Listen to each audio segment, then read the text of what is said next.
Mango overload na 100 pesos lang, tara! Yung mga kanus, alam nyo ba ang nalaman ko? Kami napadpad dito sa Banga First Plaridel, Bulacan upang subukan ang isa sa mga branches ng Chill Mango.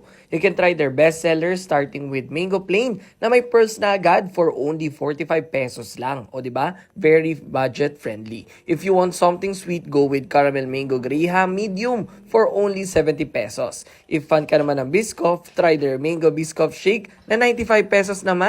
For kids, they will love this Mango Oreo na 55 pesos while Mango Graham na 50 pesos naman. And lastly, yung Chill Mango Overload na 100 pesos lang. Pero ang sangkap ay tunay ngang siksik, liglig at umaapaw. And don't forget that they also have corn dogs such as classic corn dog, moza corn dog at cheesy corn dog for as low as 55 pesos. They have 8 branches na nga din pala sa Bahay Pare Candaba, Tangos Baliwag, Laguna, Mexico, Poblacion Candaba, Banga First Plaridel, Poblacion Pulilan at sa Pasig, Candaba. Kung magpapadeliver kayo, they also deliver through Food Panda. For Plaridel, open sila from 9:30 a.m. to 7:30 p.m. every day. So ano pa hinihintay nyo? Tara na dito at mag-mango shake sa Chill Mango. Let's go!